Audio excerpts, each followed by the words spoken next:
for a few minutes, and let's talk about this for a second. Now, it's no accident that this is the video that we wanted to share this morning, because when you look at this video, and I hope that you have joined us from week one, but if you haven't, you gotta kind of like just stay with us on where we're going and what we have done as a church. When you look at this video, you gotta go back into this type of imagery. I don't know if you can just reflect back in the 1950s. For some of us, we know those pictures by movies. Okay, when you watch some movies, you go back into those experiences. And here's the crazy thing about it though, is that the picture that you see in front of you transcends cultures or languages. Because regardless of the country you come from, this is what the ideal picture typically back in the 50s, back in the 40s and 50s used to be. Here's the implication. And again, I want you to hear this from me because I want you to see how things obviously have changed.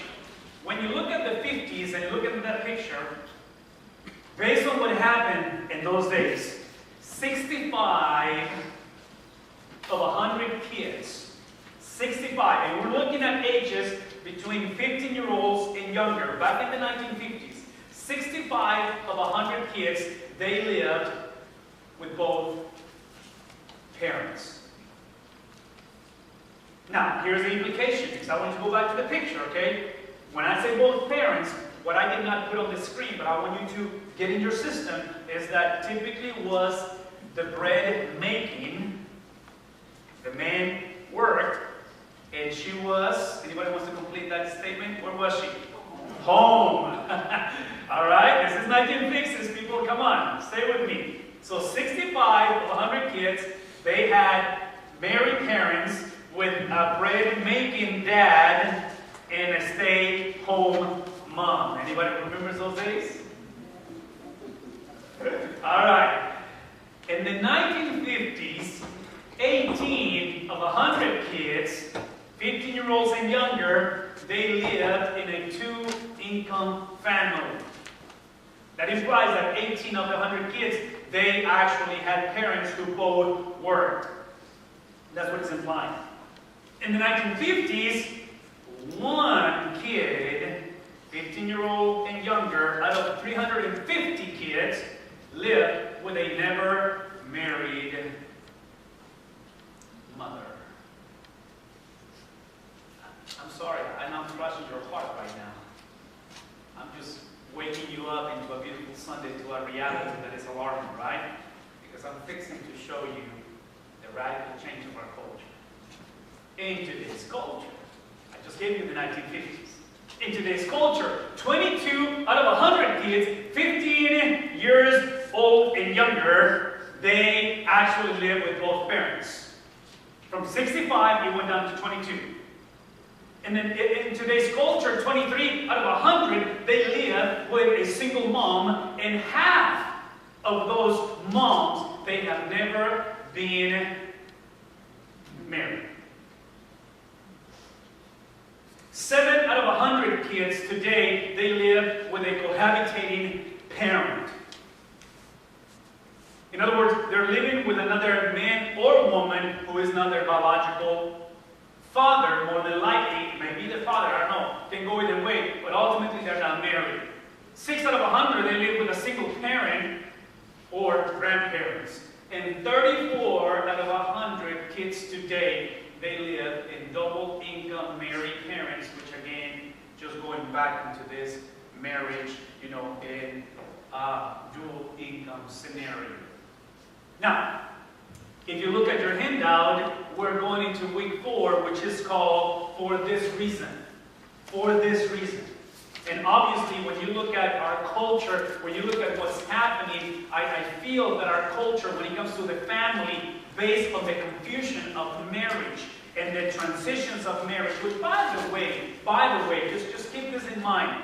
I am not implying that the 1950s generation was better than today's generation. That's not the implication. So please don't hear me being either, biased to the deal or even, I guess, kind of again, I don't know how to express this, but I'm not implying. I'm sure the 1950s had their flaws, right?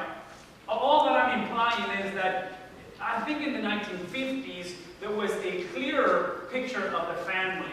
And in today's culture, what makes it very challenging is that I feel in today's culture, because we have ignored biblical principles, what we do is we approach the family the way we approach life. And we approach typically life and family with a Charlie Brown syndrome. You've heard this from me before, so I'm going to remind you the Charlie Brown syndrome. In the Charlie Brown cartoons, what he typically does, he gets the arrow, he gets the bow, and he basically shoots the arrow through the bow and hits the target. And in this case, it's just a big old blank wall. And wherever that arrow hits, he goes and draws a bullseye. So he never misses. Because what happens is Charlie Brown, what he's saying is, I determine the standard. I determine whatever this thing hits, that's what is correct. What is acceptable. And that's why you see what you see in here. So, what I want to remind you this morning, and this is on your handouts again, that the definition that we have been trying to convey to all of us of marriage and the family is basically the expression of the image of God. This is the reason why we exist. We exist for the glory of God. We exist to express the presence of God. We have been entrusted by the God of creation with this amazing responsibility to basically God looking into the garden through Adam and Eve and basically saying, go and make me famous. Go and make me famous. So again, the expression of the image of God, how do we do that? We do that by exercising what we have said from the beginning, dominion under submission. Now, I'm not going to repeat everything I said for the last 3 Sundays, but I just want to remind you that this dominion is specifically based on Paul's teaching in the New Testament is mutual. This issue of submission is mutual. And obviously, it begins with a submission to our Heavenly Father that is transferable, or that is expressed, that is represented on how we submit to one another. So please hear me say this. What I am not implying, and what we have rejected from day one, is submission translated as a doorway or pathway for abuse. Some of you need to submit to God the Father, once again, by repenting of you becoming a doormat of somebody else. And this has to do with emotional, this has to do with intellectual abuse, it has to do, God forbid, physical abuse, sexual abuse, in some cases even spiritual abuse. If you have been in family context, relationship experiences where abuse has been present, I can argue this up to a certain point, without getting into details or without making it too complicated. Most abuse in life happens because somebody allows it. That's typically the situation. In the context of marriage, I can just assure you that. The reason why he or she has abused you as a spouse is because you allowed it. Now, with parentheses, when I say you allowed it, please listen to me on this, please, because this is very sensitive. And for some of you, it's going to take you to back into experiences that were very, very sad, scar you for life, because some of you come from backgrounds where you grew up. If you're like me, many of us, we grew up in abusive marriage relationships. So our model, our early images of marriage were very negative. When you had an abusive father, or whatever the case may be. But hear me say this. Part of the abuse is the violation of what I said in the last 3 weeks. If we were created from a God who, through our creation, He gave us His image and likeness. And we said from week 1 that He is a God who is a triune God, which implies Son, Father, and Holy Spirit. And He lives in community because He created us for community. I believe that the prelude, the kind of the preparation for abuse is when you and I, we pull away from community and we do life alone. What does that mean? That implies that when you're dating or ultimately married, you are inviting abuse, either you being the recipient or you being the perpetrator, or you being the initiator of abuse, because you are living in an island. You're living by yourself. So you seek no counsel, you hear no counsel in some of the younger generation and even older generation. All the counsel they get is from social media. So whatever Facebook tells you, whatever your horoscope tells you, whatever this crazy knuckleheads on TV tells you, that's what you do. And no wonder you deal with self-esteem issues. No wonder you think that you're the center of the universe. No wonder everybody owes you. No wonder you're driven by entitlement. Because what happens is, what we're trying to help you understand is that if we were created from a God who is community, and we were created for community, unavoidably, you will find community. The question that we raised from the beginning is, what kind of a community? Who are you listening to? And here what I'm going to tell you, I'm just going to put it to you very simple. Nobody is that good to get this on the screen correct on their own. Nobody. Come on, just use common sense. If Jesus, being the Son of God, and he had to live in community, meaning he was born and raised in a family, right? Mother and father, brothers, and then he brings forth into this ministry on earth in a sense of community with disciples. And the Bible describes on Luke chapter 2, verse 52, that he grew in stature, he grew in grace, he grew in knowledge. What's the implication? That Jesus had to grow. So when you and I pull back and we get our own mindset without seeking, searching, inviting others into our lives, we will not be able to literally take the family or relationships, in this case marriage, into the purpose that God created it for, which is again with the purpose to express who God is by having dominion in the context of submission. And this is why I got to do my commercial with the local church, because this is why the church is crucial, because this is the place where hopefully you're finding that community. Hopefully Sunday school, small groups, is the place where you are learning to do these things together. So Genesis 2:24 tells us that is why.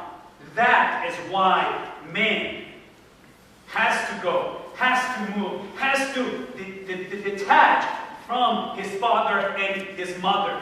And that is why he will eventually, as he moves on, he will unite to his wife and they become one flesh. So if this is a verse that you guys are familiar with, and as a parent or grandparent, you're praying for your children to do this. If you have invested your life so you can see the fruit of grandchildren, and coming from a context where this is reflected based on what we said, please listen. What we're doing this morning, what you have in front of you on that verse, on that Bible, and specifically on the handout, what we're doing this morning is to get at how we do this. How do we do this? How do we make sure that man actually lives his father and mother? How do we make sure, please listen, how do we make sure that we have parents who are willing to allow children to lead? Because a lot of times I think the problem is that they do want to leave, but we have parents who don't want to let it go. I just spoke about some of you right now, because I know you're struggling to let your baby, even though he's 43, you know, not a baby anymore, to let him go. I'm with you. I'm with you. I have 3 of my own. And I don't know, especially with my son, he's so precious to his mother. You know, I don't know how that's going to play, but that's kind of a totally besides the point. I can't say anymore because she's not here to defend herself. But all that I want to say is my girls are precious to me, man. They're precious. I mean, they're just as special to me.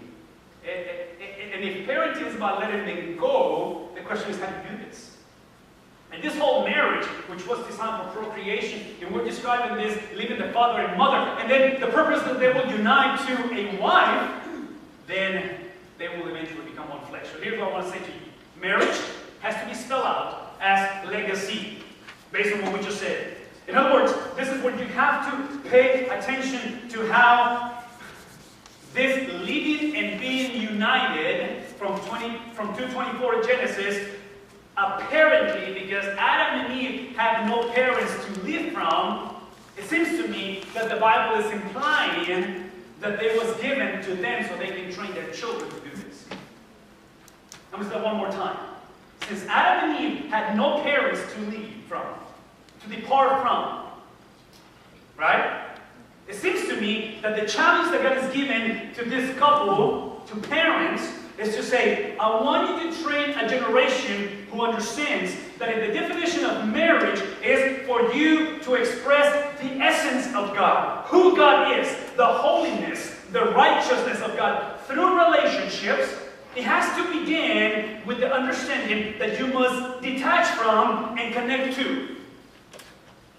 I'm going to say it one more time. It has to begin with detaching from and connecting to. Now, it's interesting to say that the Bible is not saying that you're supposed to detach from a perfect family unit and attach or connect to a perfect wife or husband. It seems to me from day one is that God is going to utilize and is going to take these commands into broken vessels such as Adam and Eve. Because this is chapter 2. By chapter 3, you know the story. Serpent shows up, Eve rebels, Adam rebels, and hell breaks loose. And you know the story. The first kind of interaction of this leaving and attaching to a wife becomes a warfare between two brothers who eventually one killed the other. So it seems to me that